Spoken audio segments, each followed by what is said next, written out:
모함이 많은 여인을 사랑하였으니 곧 모함과 암몬과 에돔과 시돈과 헷 여인이라.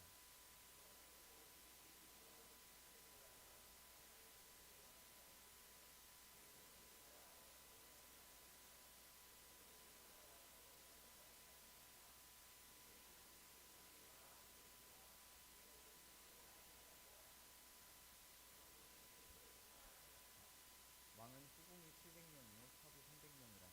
그의 여인들의 왕의 마음을 돌아서게 하였더라.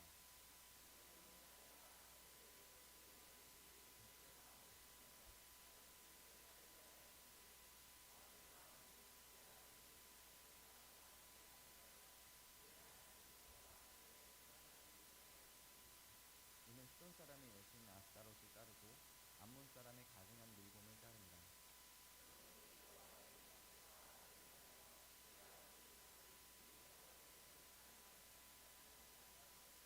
모압의 가증한 그모스를 위하여 예루살렘 앞산에 산당을 지었고 또 암몬 자손의 가증한 몰록을 위하여 그와 같이 하였으며.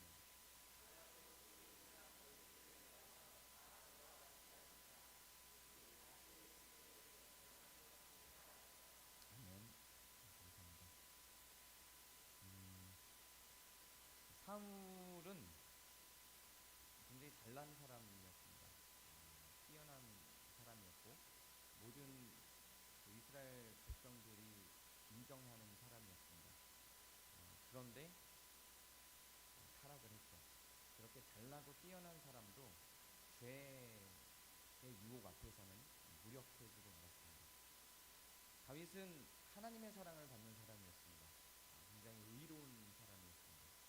그런데 그렇게 하나님의 사랑을 받고 의로웠던 다윗도 죄의 유혹 앞에 무력해졌습니다. 그리고 타락을 했죠. 솔로몬은 가장 지혜로운 사람이라고 칭찬을 받았습니다. 지혜롭고 똑똑할 뿐만 아니라 그 당시에 주변 국가들을 다 통치해내는 성경에 나타난 역사상 모든 왕들 중에 가장 위대한 왕이라는 이름을 받는 사람이었습니다. 그러나 그 솔로몬도 결국은 타락하고 맙니다.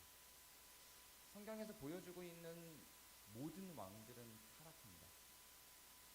이해하기 어렵죠. 이스라엘 사람들이 특별하게 악한 건지 혹은 인간이라고 하는 게 원래 그런 건지, 권력만 가졌다 하면 그 이전에 잘나고 칭송받고 인정 많고 인정을 많이 받고 지혜롭고 착하고 선하고 의롭고 하나님의 사랑을 받았던 사람들조차도 결국은 다 타락하고 맙니다. 가장 큰 권력을 구사했던 솔로몬이 지금 우리가 읽은 것처럼 가장 많이 타락한 것을 또한 확인해 봅니다. 권력하고 타락은 직접적인 관계가 있는 걸까요? 아니면 이렇게 타락하기 쉬운 사람들이 권력을 잡았던 걸까요? 신기하죠. 만약에 타락하기 쉬운 사람들이 권력을 잡았고 권력의 욕심을 냈기 때문에 이미 타락할 준비가 돼 있었던 것이다 라고 가정을 한다면, 예를 들어서 권력에 집착을 하고 권력을 갖고자 하는 마음이 이미 타락하는 조건을 갖고 있었던 거라고 가정을 한다면, 지금 제가 설명을 잘했을까요? 네, 감사합니다. 만약에 그렇다라고 한다면 다윗은 아니어야 돼요. 왜냐하면 다윗은 권력의 욕심이 없었습니다. 나중에 갖게 됐을지 모르지만 초반에는 오히려 권력과 전혀 상관없이 권력을 가진 것을 부담스러워하는 사람이었어요. 그럼에도 불구하고 타락을 했죠. 그렇게 성경이 단적으로 명료하게 한 문장으로 말하진 않지만 성경이 끌고 가는 기조, 성경이 끌고 가는 분위기는 권력은 타락을 만든다고 이야기한다고 해석해도 무방하다, 저는 그렇게 생각합니다. 그 증거 중에 하나가 여기에 있습니다. 그 증거 중에 하나를 살펴보면 사사기에서 백성들이 하나님께 왕을 원합니다. 원래 이스라엘이라고 하는 나라는 하나님의 통치 방법대로 왕이 통치하는, 권력을 가진 사람이 통치하는 구조가 아니었습니다. 이스라엘을 통치하는 사사는 사제 왕이라고 불리는 것처럼 종교적인 역할도 하고 왕의 역할도 했지만 사실상 왕이 갖고 있었던 권력을 갖고 있는 사람은 아니었습니다. 자기의 밥벌이를 자기가 해야 되는 사람이었어요. 자기의 밥벌이를 자기가 해야 되는 사람이어서 목동이 사사가 되기도 했고요. 그리고 심지어는 불황자, 그냥 깡패가 사사가 되기도 했어요. 놀라운 일이었죠. 시대의 흐름에 따라서 그냥 가정주부가 사사가 되기도 했고요. 뭐 이런 다양한 직업을 가진 사람들이 사사가 됐어요. 그러니까 그냥 서민이 사사가 되는 그런 그림을 그리고 있었던 게, 그냥 일반 서민이 통치를 하는 그림을 그리고 있었던 게 초기 이스라엘 그림이었습니다. 하나님이 만드신 왕국의 구조, 왕국이라고 할 수도 없죠. 나라의 구조였습니다. 하나님이 만드신 나라는 그냥 우리 중에 누군가가 불황자일 수 있고, 그냥 한 여인일 수 있고, 그냥 목동일 수 있는 우리 중에 누군가가 그냥 세워져서 그 사람이 판단하는 것은 이것이 의로운 일인가 의롭지 않은 일인가를 판단하면서 성경을 기준으로, 하나님의 말씀을 기준으로 그렇게 통치해 나가는 거였어요. 그게 원래의 이스라엘이었습니다. 그런데 신기하죠. 그런 이스라엘이 강력한 왕정을 사용하여 강력한 통치력과 군사력을 갖고 있는 나라들이 쳐들어와도 그 볼품없어 보이는 가정주부가, 그 볼품없어 보였던 목동이, 그 볼품없어 보였던 그냥 깡패가 그 강력한 군대, 철병거를 이끌고 들어온 군대들을 이기고 이스라엘을 유지시키는 이상한 현상을 보여주고 있었거든요. 근데 아무리 생각해도 이스라엘 백성들이 생각할 때는 저 강력한 군대를 끌고 오는 저 사람들이 더 강해 보이는 거예요. 그리고 자기들이 이기는 이유를 알 수가 없는 거예요. 왜 이기는지를 몰라요. 하나님 때문이라고 말은 하지만 실질적으로 그들이 쳐들어올 때마다 불안해요. 그리고 그 외부의 나라들도 마찬가지예요. 이스라엘이라고 하는 아주 연약해 보이는 나라, 군대도 없는 나라, 그냥 하나님만 섬기는 나라, 착해 빠진 나라, 그렇게 주변국들을 침략하지 않는 이상한 나라, 우리가 가서 그냥 또 건드리기만 해도 무너질 것 같은 나라, 그런 나라를 철병거를 끌고 강력한 군대를 끌고 가서 침공을 하면 바로 이길 것 같은데 이상하게 못 이기는 거예요.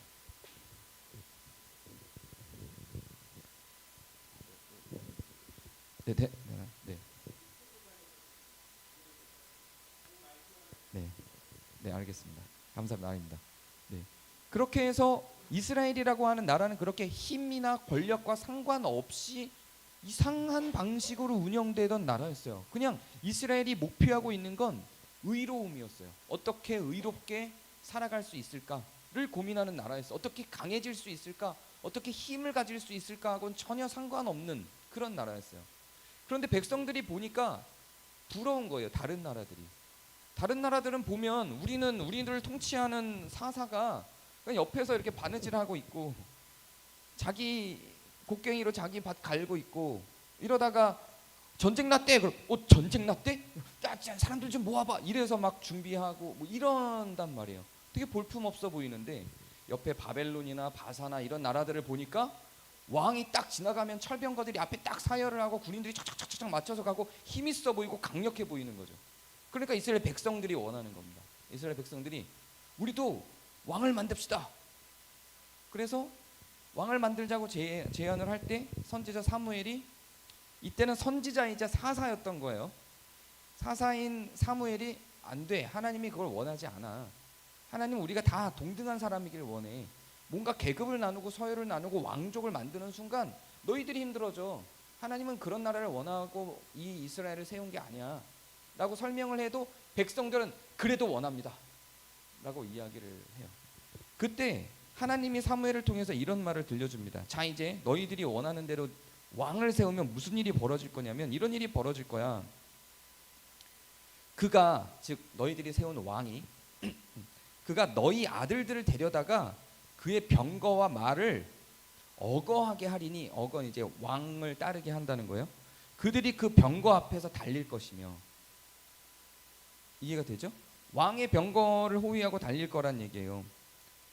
그가 또 너희의 딸들을 데려다가 향료 만드는 자와 요리하는 자와 떡 구는 자로 삼을 것이며, 그가 또 너희의 밭과 포도원과 감난원에서 제일 좋은 것을 가져다가 자기 신하들에게 줄 것이며, 그가 또 너희의 곡식과 포도원 소산의 11조를 거두어 자기의 관리와 신하에게 줄 것이며, 그가 또 너희의 노비와 가장 아름다운 소년과 나귀들을 끌어다가 자기 일을 시킬 것이며 너희의 양떼의 10분의 1을 거두어 가리니 너희가 그의 종이 될 것이라.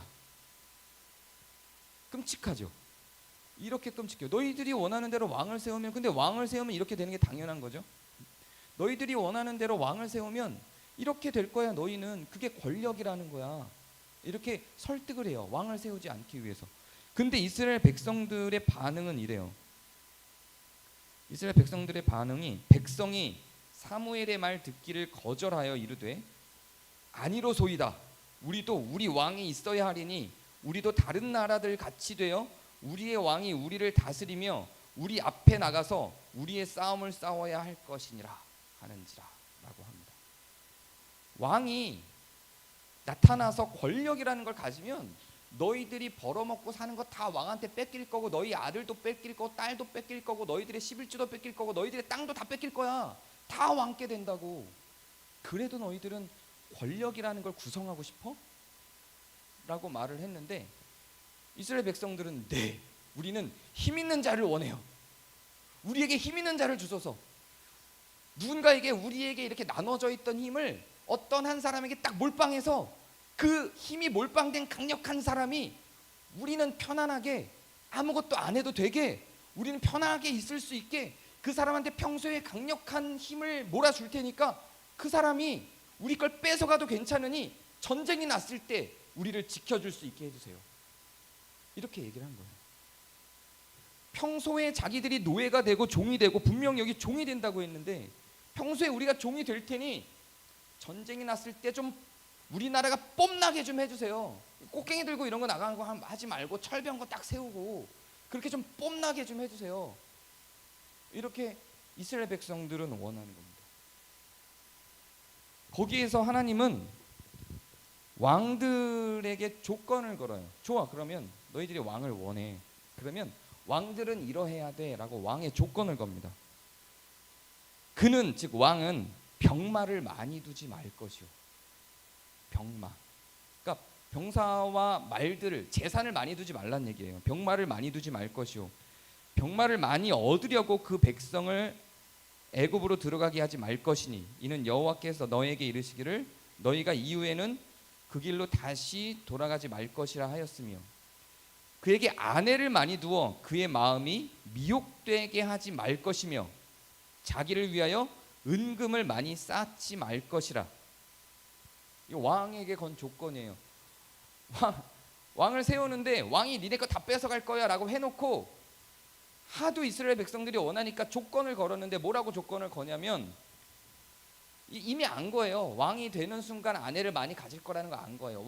아내 많이 두게 하지 말고, 금, 은을, 돈을, 재산을 많이 갖게 하지 말고 그 왕의 힘이 될 병사와 병거를 많이 갖게 하지 말 것이라. 이렇게 왕의 힘을 제약하라고 요청을 합니다.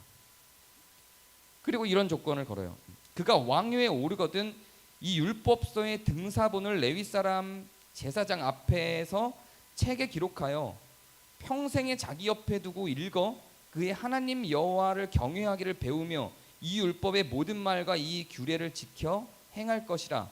그리하면 그의 마음이 그의 형제 위에 교만하지 아니하고 이 명령에서 떠나 좌로나 우로나 치우치지 아니하리니 이스라엘 중에서 그와 그의 자손이 왕위에 있는 날이 장구하리라. 이렇게 이야기를 합니다. 이런 조건을 건 거예요. 돈 많이 갖게 하지 말고, 아내를 많이 두게 하지 말고, 권력을 많이 갖게 하지 말라는 거예요. 철병거 많이 두게 하지 말고, 병사 많이 갖게 하지 말고, 그리고 성경을 늘 그 왕 옆에 두고 다른 사람들보다 성경을 많이 읽게 하고 그 성경에 따라서 통치할 수 있도록 해라. 이런 조건들을 만들어라 라고 한 거죠. 이게 하나님의 조건이었어요. 두 가지가 설정이 됐어요. 하나님은 왕을 너희들이 가지면, 즉 권력을 구성하는 존재가 생기면 그는 너희들의 것을 빼앗을 거야 라고 해놓고, 그래도 백성들이 원하니까 그 권력을 통해서 사람들의 것을 빼앗지 못하는 조건을 걸게 한 거예요. 그런데 결과는 어떻게 됐나요?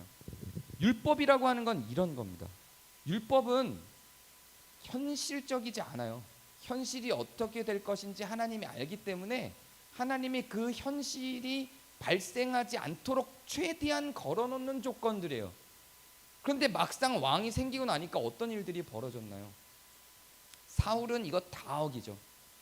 이걸 다 어기고 자기 멋대로, 심지어는 자기 앞에 왕이 아니라 사사였기 때문에, 왕이란 이름 붙일 수 없지만 어쨌든 전임 왕인 거죠. 전임 사제왕, 전임 통치자였던 사무엘의 종교적 권한까지 빼앗으려고 하고요. 다윗도 당장 아내를 많이 두지 말라고 했는데 많은 아내와 자녀들을 계속해서, 그리고 자기의 신하를 죽여서까지 자기가 갖고 싶은 것들을 결국은 갖고야 마는 그런 죄의 결정들을 하고요. 솔로몬은 말할 것도 없죠. 가장 많은 철병거들과 가장 많은 아내들, 지금 여기에는 후궁과 후궁 700에 첩 300이라고 되어 있는데, 또 잠언을 보면 왕비가 60이에요. 이 왕비와 후궁을 같은 것으로 볼 것이냐 따로 볼 것이냐, 단어 자체는 달라요. 그건 학자들마다 의견이 분분하지만 그렇게 되면 1000명이 넘는 거예요. 1060이에요. 왕비 60에 후궁 700에 첩이 300. 많이 두지 말랬는데, 이스라엘 역사상 가장 강력한, 가장 많은 병거들을 두고 가장 강력한 군대를 조성해서 이끌었던 이스라엘 최고의 왕, 이스라엘뿐만 아니라 그 당시 그 일대를 가장 강력하게 다스렸던 이스라엘 최고의 왕.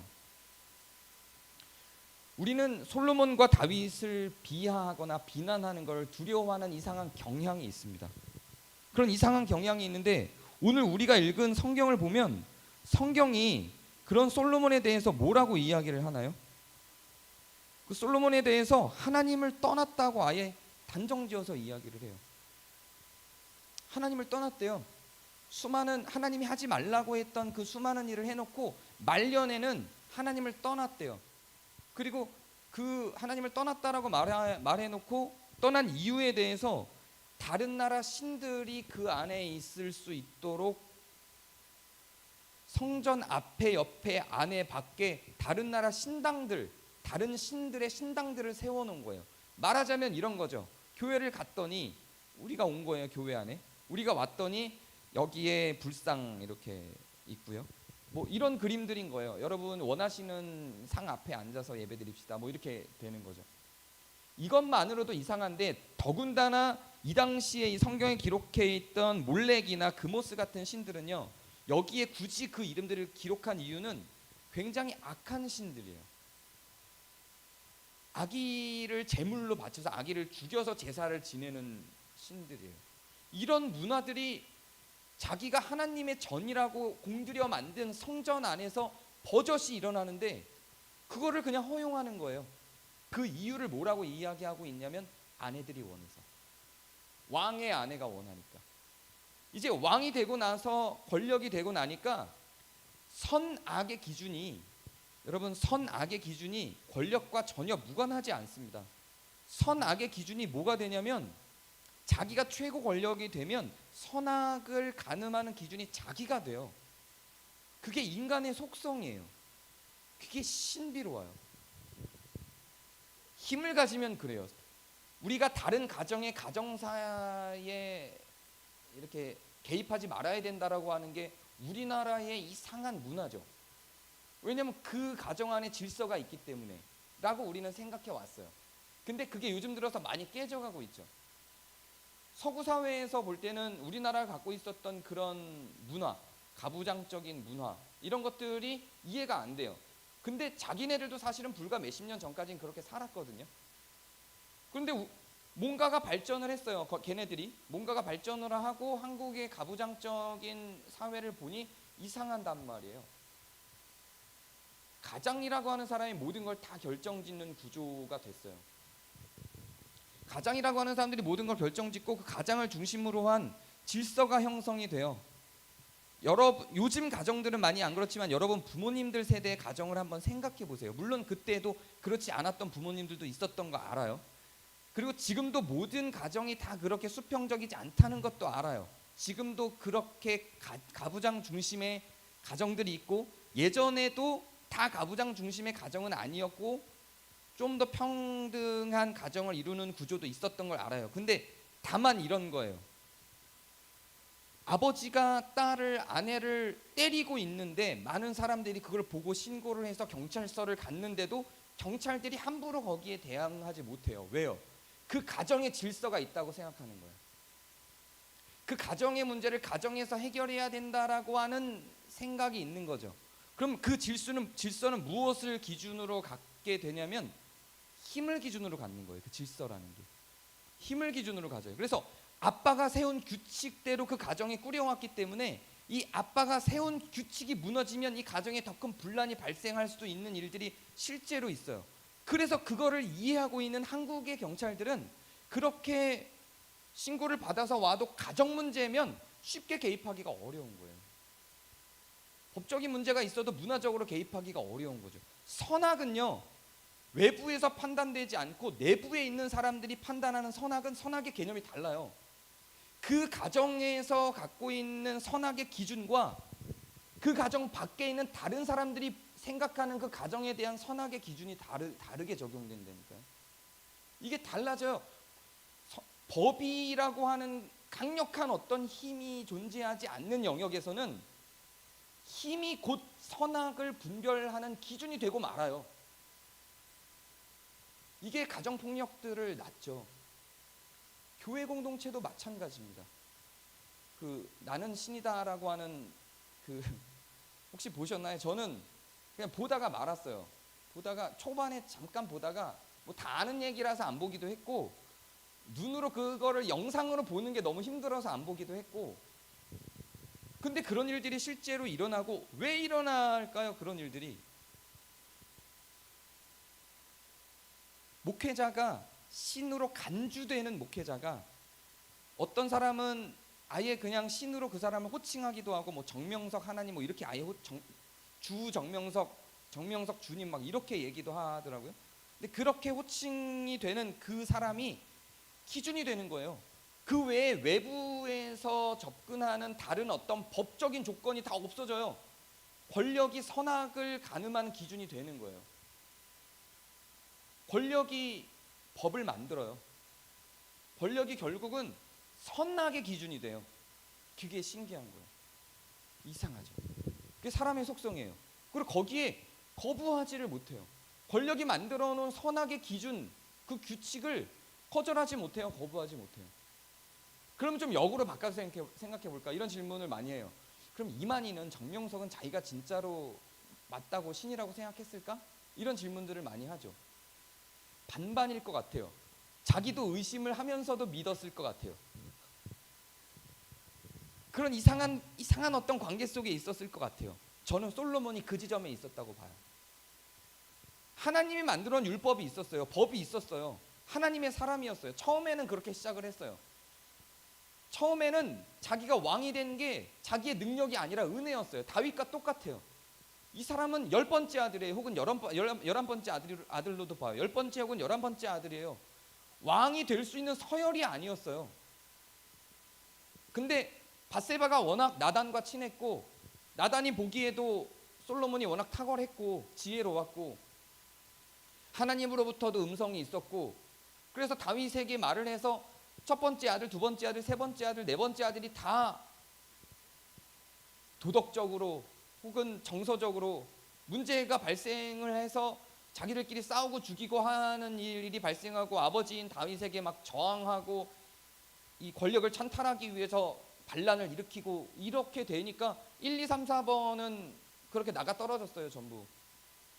근데 5, 6, 7, 8, 90까지 건너고 그냥 바로 솔로몬으로 가버린 거예요. 솔로몬이 왕이 됐어요. 솔로몬 입장에서는 왕이 될 사람이 아니었어요. 근데 왕이 됐어요. 그러니까 처음엔 매우 감동이었겠죠. 내가 이거 감당할 수 있을까? 그랬겠죠. 처음엔 그래서 잘했어요. 오죽 잘했으면 지혜의 왕이 됐겠어요. 그래서 솔로몬이 지혜롭게 나라를 통치했던 기록들이 있죠. 근데 어느 순간부터 이렇게 됐을까요? 어느 순간부터 1000명이나 되는 아내를 두고, 성경에서 금하고 있는 무지막지한 병사와 철병거들을 갖고 주변 국가들을 전부 다 통치해내는 탐욕스러운 왕이 되었을까요? 힘이라고 하는 게 그래요. 힘이라고 하는 게 자기에게 갖고 있는 최대한의 힘과 그 권능 안에서 인간은 범죄를 꿈꾸는 거예요. 근데 그걸 범죄라고 생각하지 않아요. 자기가 갖고 있는 힘의 영역 안에서는 그게 범죄라고 생각하지를 않아요. 그게 인간의 속성이에요. 그건 해도 되는 거예요. 할 수 있는 거예요. 내가 할 수 있는 영역 안에 있는 건 범죄가 아니라고 사람은 생각하는 거예요. 그게 인간의 기본적인 그냥 속성인 거예요. 그래서 이 왕들이 계속 무너지는 거예요. 왕들이 계속 무너지는 거예요. 권력이 몰려 있는 만큼 인간은 타락하는 거예요. 그건 왕에게만 있지 않습니다. 모든 인간이 그렇다니까요.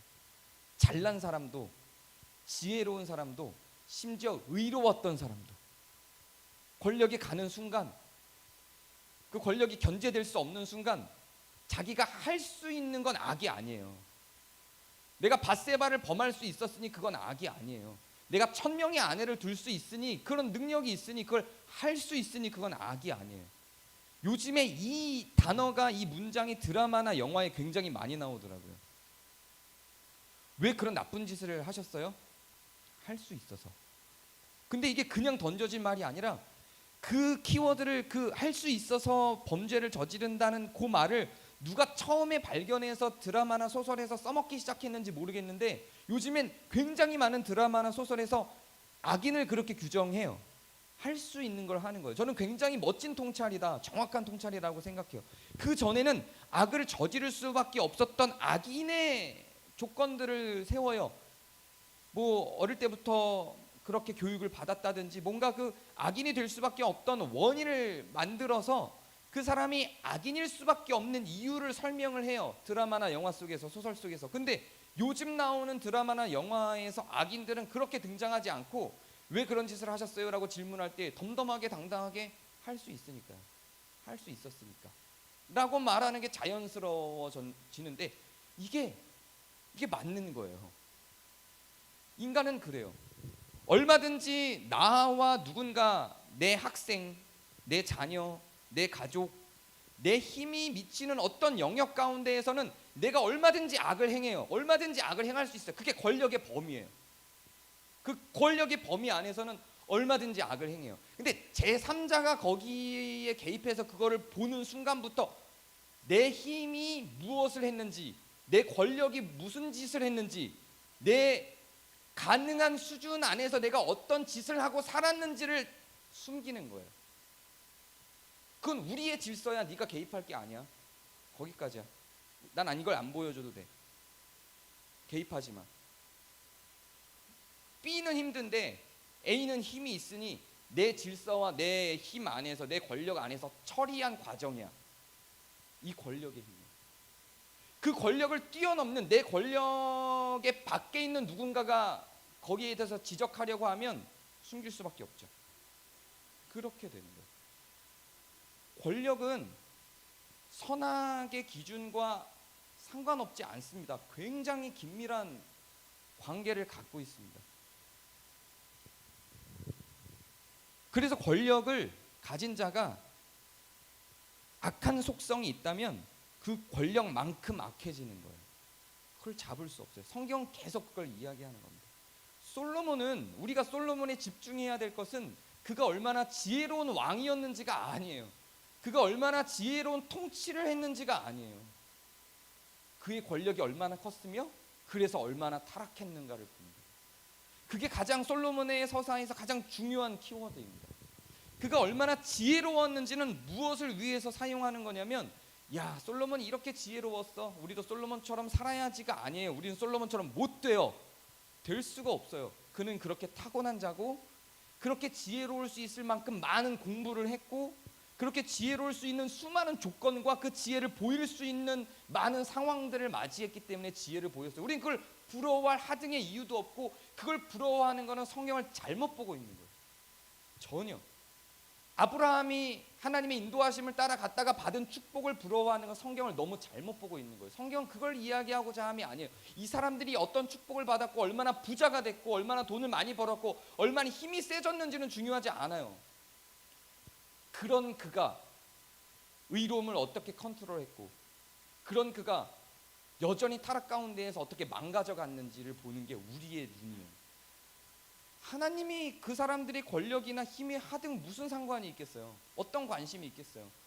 죄송하지만 우리가 얼마나 많은 돈을 버는지에 대해서, 우리가 얼마나 많은 지위를, 높은 지위에 올라갔는지에 대해서 하나님은 전혀 관심이 없습니다. 골을 5골 6골을 넣고 하나님이 하셨어요라고 말하는 것에 대해서 저는 굉장히 잘못된 간증이라고 생각해요. 하나님 그 사람이 골 5골 넣은 것에 관심이 없어요. 얼마나 그 게임을 하면서 이 사람이 적법하게 적절하게 잘 운영을 했는가지, 거기에 관심이 있는 거지, 그 사람이 골 5개 넣은 것에 관심이 없어요.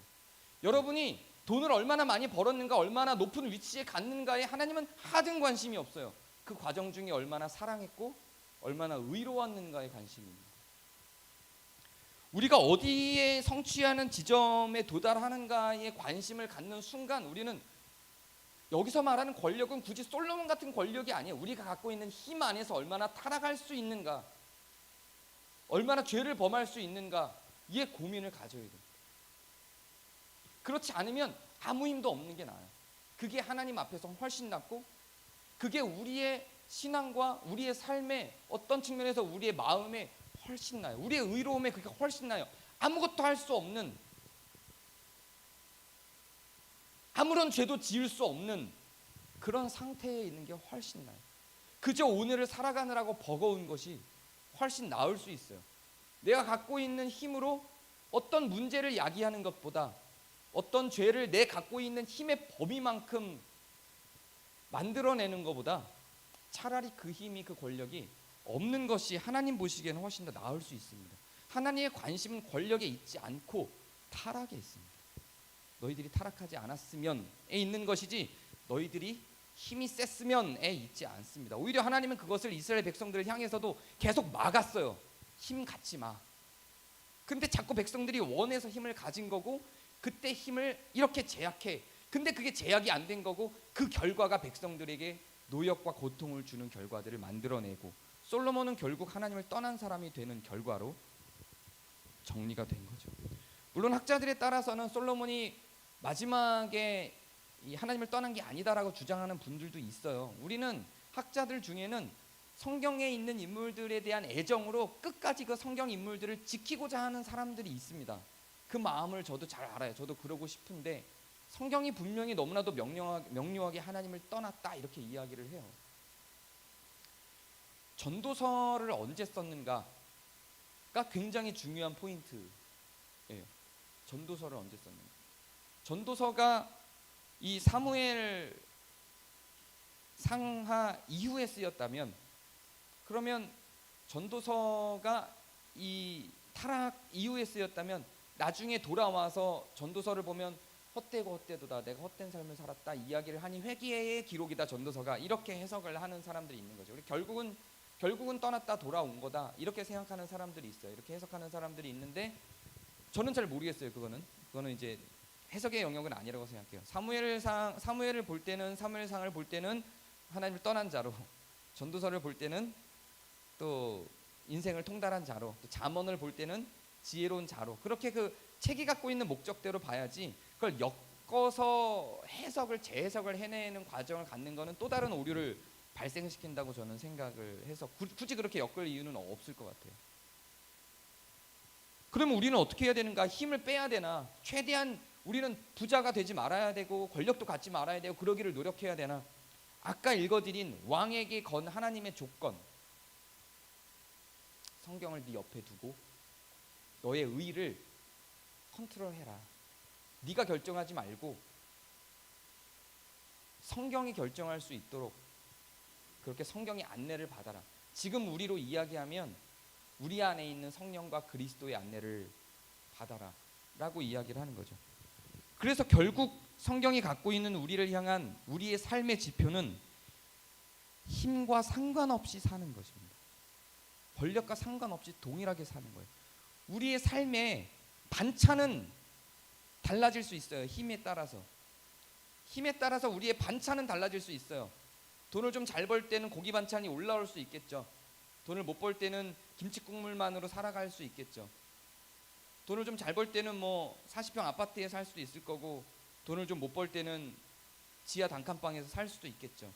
그런데 여기에 대해서 바울이 얘기하기는 나는 부한데도 천하고 비난에도 처하는 일체의 하나님과 함께 동행하는 방법을 자기는 터득하고 살아간다고 해요. 여기로 가는 거예요. 권력은 우리의 관심이 아니에요. 우리의 인생의 목표와 우리의 인생의 자세는 권력이 아니라 그것을 어떻게 의롭게 사랑하며 만들어갈 것인가. 그래서 힘이 있든 없든 부하든 그러하지 않든 일체의 자족함으로 살아갈 수 있는 우리의 의로운 상태가 하나님이 보시는 눈입니다. 내 안에 어떤 힘이 있는지에 관심을 갖는 순간, 내가 어디까지 할 수 있는지에 관심을 갖는 순간 솔로몬이 되는 거예요. 그만큼 솔로몬이 되는 거예요. 많은 힘을 가지면 그만큼 솔로몬이 되는 거고, 적은 힘을 가지면 그만큼 솔로몬이 되는 거예요. 끊임없이 우리는 그 힘을 기준으로, 그 권력을 기준으로 옆 사람들과 다른 사람들을 끊임없이 비교하면서 그것이 우리의 다음 욕망이 되고 또 다른 욕망이 계속해서 발생하겠죠. 돈을 벌지 말라는 게 아니에요. 부한데 처하든 비난데 처하든 그것이 우리의 삶에 중요하지 않다는 겁니다.